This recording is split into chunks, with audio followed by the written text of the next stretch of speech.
Salut tout le monde, j'espère que vous allez bien. En ce qui me concerne, ça va plutôt pas mal. Alors comme d'habitude, on met des petits pouces, on s'abonne, on pose des questions. On continue sur la bonne lancée. Alors aujourd'hui, je vais vous faire une recette qui n'était pas du tout anticipée, hein, mais je fais des courses là et je suis tombé sur des belles tomates comme il faut. Et je me suis dit, je vais faire des tomates farcies.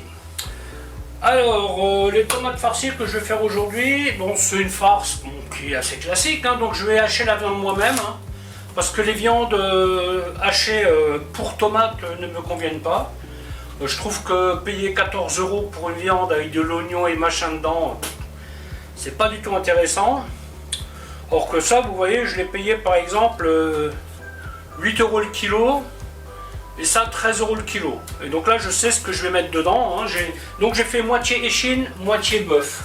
Bœuf, j'ai pris du bourguignon, tout simplement. Donc pour la farce, je vais y mettre aussi des olives et du comté râpé. Ça va sortir un petit peu de l'ordinaire, ça va être sympa. Un oignon, de l'ail, sel, poivre. Donc le sel 10 g au kilo, le poivre 2 ou 3 g au kilo. Le sel, je vous conseille de ne pas dépasser 10, parce que déjà ça suffit. Et il ne faut pas oublier que là, nous avons un petit peu de matière grasse, donc avec l'échine, qui va fondre. Et donc ça va corser un peu le... Vous voyez, parce que souvent on vous dit 13 g au kilo. Mais voilà, c'est pas mal d'en mettre un peu moins, hein. Et donc dans la farce, je vais mettre de la chapelure, un œuf, persil, herbe de Provence, ail. Voilà, donc ça c'est pour la farce. Aujourd'hui je vais faire une petite sauce. Bon, j'ai quelques tomates là qui sont pas très jolies. Un petit poivron, le seul et unique poivron que j'ai cette année sur mon balcon. Ouais, bon. L'année dernière j'en ai eu plein, mais cette année je sais pas. Bon, je pense qu'il manque un peu de soleil quand même, hein, parce que cette année ça a été une année quand même assez spéciale en termes de température, en termes d'ensoleillement. En sachant que mon balcon... il pourrait être très bien exposé, mais il se trouve que j'ai un énorme saule juste devant et il me prend la moitié de la lumière, c'est le saule, c'est l'arbre qui me la prend, hein. Donc je vais faire une sauce avec échalote, tomate, poivron, fond brun, concentré de tomate, ail, poivre, herbe de Provence, laurier. Voilà, je crois que j'ai rien oublié. Écoutez, je vais vous montrer comment faire tout ça. A tout de suite. Alors je vais commencer par les échalotes. Alors si vous ne faites pas de sauce, évidemment, vous ne commencez pas par ça. Et moi, ça me permet de mettre directement la tomate dans ma casserole. Tomate que je vais évider, bien entendu, hein. Comme ça, je démarre ma sauce en même temps. Là, on est dans de l'optimisation du temps.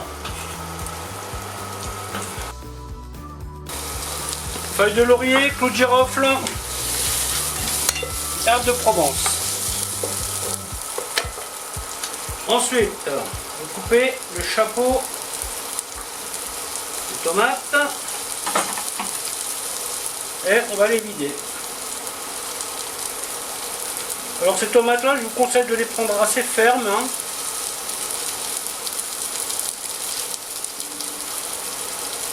Comme ça, elles ont une bonne tenue à la cuisson.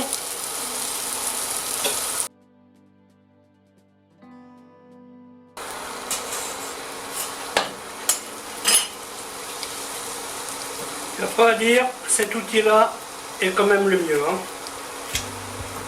Cuillère à pompe parisienne. Parce qu'avec la cuillère, on perd beaucoup de temps.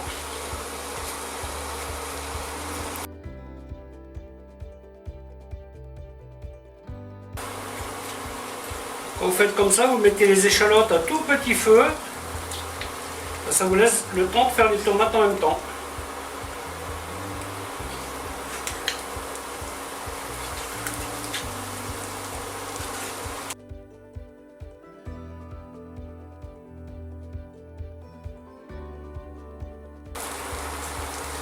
Voilà, donc là maintenant on va faire revenir un peu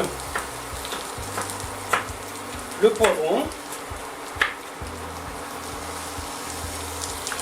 Bon, quand vous n'avez pas de poivron, vous n'en mettez pas, hein, bien entendu, hein. Ça c'est... Ça je le mets parce que je l'avais là. Hein. Vous savez, quand vous cuisinez, vous regardez toujours ce que vous avez dans le frigo et vous adaptez en fonction. Un petit peu de piment.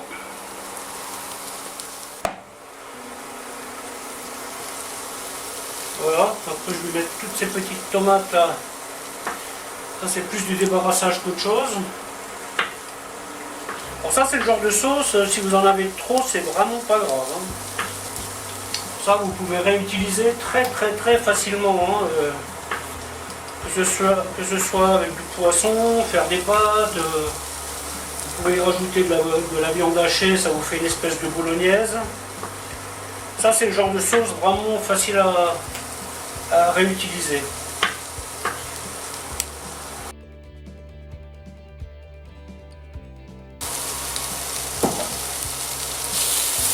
Donc là, j'ai augmenté mon feu pour accélérer un peu le truc.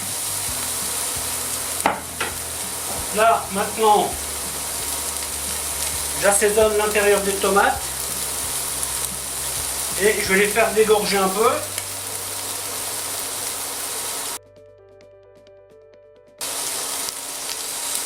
Voilà. On les met comme ça. On met ça de côté. En attendant de préparer le reste. Là, le moment est venu de mettre la tomate là-dedans. Et maintenant, on va faire compoter ça.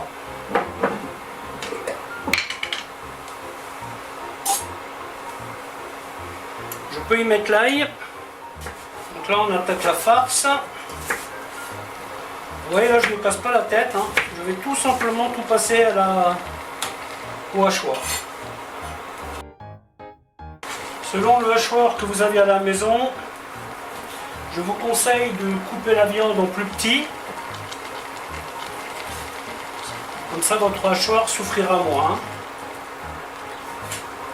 Celui-là, il est pas mal, mais bon, quand même, malgré tout, vous voyez, je m'arrange toujours pour couper ma viande en plus petits morceaux.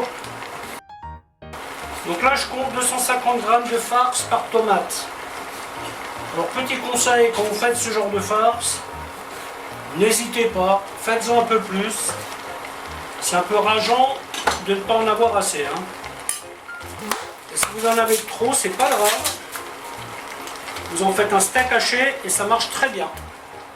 Bien entendu, si vous voulez, vous pouvez faire pur bœuf, hein, ou pur porc. Hein. Moi, j'aime bien le mélange. Ça, c'est vous qui voyez. Hein. Et on va y rajouter un peu de comté coupé en cubes que je vais mixer à la machine comme le reste.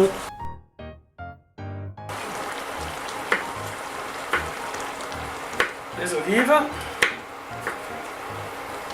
coupées grossièrement parce que là de toute façon tout va passer à la machine. Hein, donc là vous faites une farce bien aromatisée. N'oubliez pas de préparer du pain sec hein, pour la fin de machine. Et là, j'y rajoute un petit peu de carottes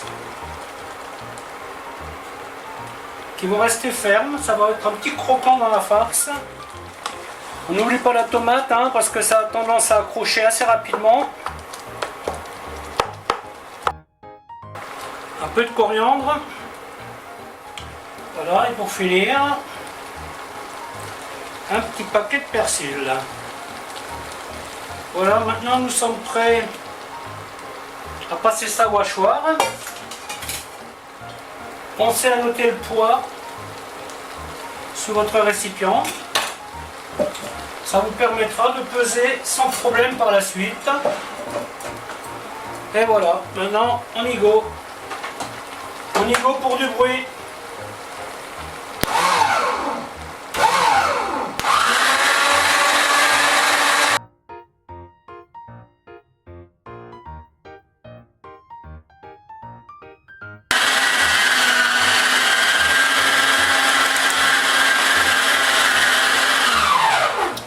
Donc là la machine, je vais la laisser tourner quelques minutes. pour bien vider le hachoir, et après je vais y mettre un peu de pain.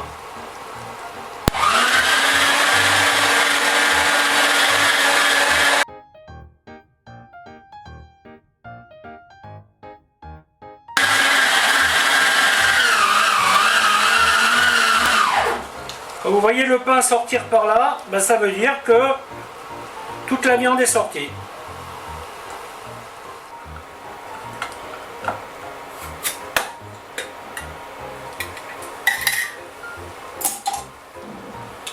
Concernant la farce, un œuf, 2 bonnes cuillères de chapelure. Allez, 2,5. Donc là, il n'y a plus qu'à peser, mettre le sel, le poivre et mélanger.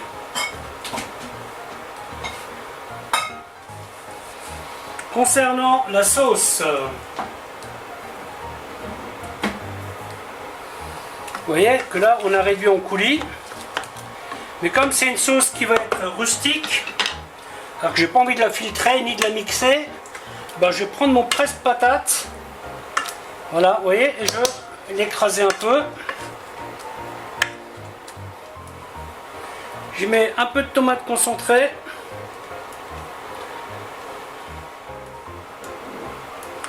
Et le fond brun.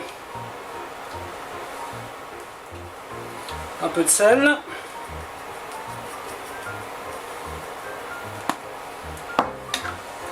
Voilà, et maintenant je vais la laisser mijoter.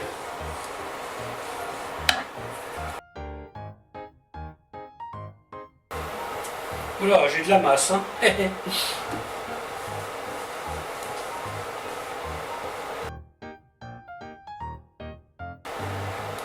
Donc là je vais mettre 17 g de sel, 4 g de poivre. Alors surtout, hein, quand vous faites ça, faites doucement.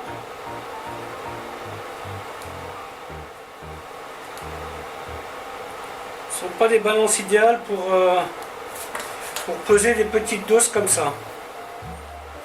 Une goutte d'huile d'olive. Et on touille. Bien mélanger. Hein. Si vous n'aimez pas mettre les mains, vous mettez des gants, il n'y a pas de problème. Hein. Les mains bien propres, ça marche. Sinon, vous avez les gants. Au niveau du sel, c'est parfait. Le poivre aussi. Tout va bien. Donc là, j'allume mon four à 170 degrés. Je ne mets pas trop chaud le four, hein. Je préfère les cuire doucement. Ensuite, vous remplissez bien vos tomates. Là, avec la force que j'ai, j'aurais pu faire le double. Hein. Mais là, ce que je vais en faire, je vais faire des portions. Et je vais les congeler comme ça. Ça nous fera des steaks hachés. Quand je fais ce genre de travail, je m'arrange toujours pour avoir plus. Hein. Parce que mine de rien, quand vous hachez votre viande vous-même et tout, hein, c'est quand même du travail. Hein. Donc si déjà on sort la machine, si déjà on se lance là-dedans, autant en faire. Comme ça, vous êtes sûr d'en avoir assez déjà. On va bien les remplir. Il ne faut pas avoir peur d'en mettre.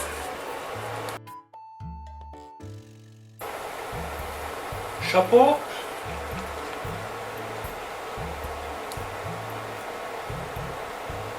Voilà, petite déco. Bon, le four, il faut bien compter, je dirais 35-40 minutes. Hein. À 170 degrés. La sauce, je vais la laisser mijoter. Vous voyez, la sonde, je vais la piquer là. Je programme 73 degrés. Et quand la viande sera à cette température, ça va sonner, ça sera cuit. Alors là, 73 degrés, c'est parce que j'y ai mis du porc, mais si vous faites que du bœuf, vous pouvez cuire votre viande un peu plus rosée, hein. Vous n'êtes pas obligé de la cuire trop. Hein. Mais là, comme il y a un mélange porc-bœuf, je vais bien entendu ramener cette viande à 73-75 degrés. Voilà, donc ma sauce, elle va mijoter tout le temps de cuisson, elle va rester là à mijoter, tranquillement.